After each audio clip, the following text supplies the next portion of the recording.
Hey everyone, it's Bigfoot. Today I'm reviewing the Petzl E+Lite.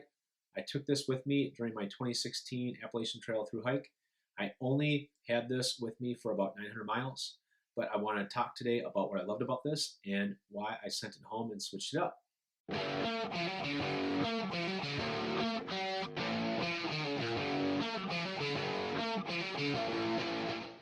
Well, what attracted me to the E+Lite was really the weight of it and how compact it was. This comes in at 0.95 ounces, and as you can see, it's really small. Look how small it is in the palm of my hand here. So that's really attractive, and I decided on those features why I brought this. Now, when I started my thru-hike, I never intended, or when I was planning on my thru-hike, I never intended to do any night hiking. But it's amazing how things change when you get on the trail. And so many things that you think maybe you'll never do, you end up doing. But back to the E+Lite. So besides the weight and how small it was, I also loved the retractable head strap. You're able to put it on with relative ease. And again, it retracts back. So, you know, again, something that just makes it compact, and you don't have the strap that's lying around that can get caught on things. When you pull it out of your pack, it's not getting caught on other things and pulling other things out with it. So that was cool.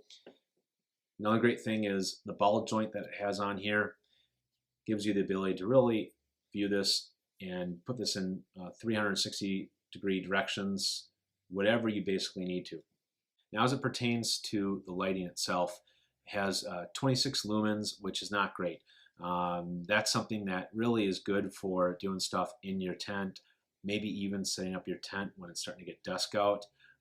Or when you need to go to the bathroom and you need some light to get out of your tent. So this is something that works out great for that. Well, there are a few different settings on here that I want to show you. So first, we're on the lock section right now.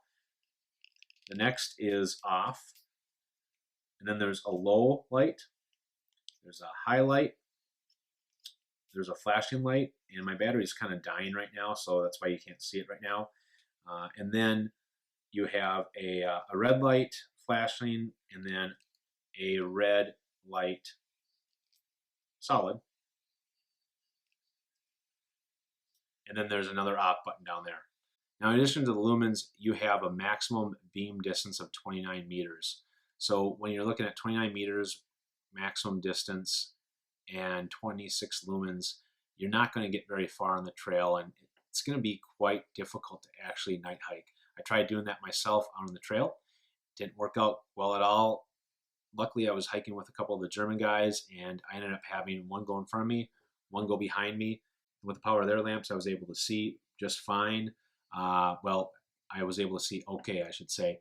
But this hardly did a thing for me when I was actually on the trail. Now, batteries, it comes with 2 lithium batteries that you just change in the back here. And the batteries will last, they say, between 55 to 70 hours.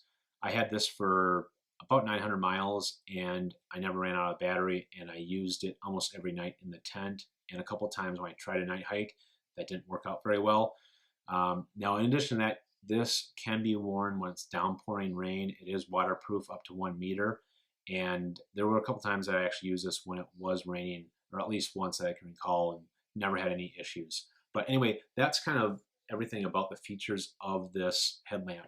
Now, when you're through hiking the Appalachian Trail, when it comes to a headlamp, you never know what kind of situations and scenarios that you're going to be in. And with the limited abilities that this gives you from a lighting standpoint, I highly recommend not bringing something like this on the AT. This would be great for something just in camp, you know, emergency, or you want to pull it out in your tent, go to the bathroom, that sort of thing. That's where this comes into play and is really great. All right, well, I mentioned that I ditched this on the trail, so I got rid of this somewhere around mile marker 900, maybe it was even 1,000, I can't really remember, and I went with the Black Diamond Storm. And the reason I went with the Storm is just because of the light output that this has. This is 250 lumens, and I really wanted something that I could be able to hike in the nighttime with and just not have to worry about the issues that I had with this.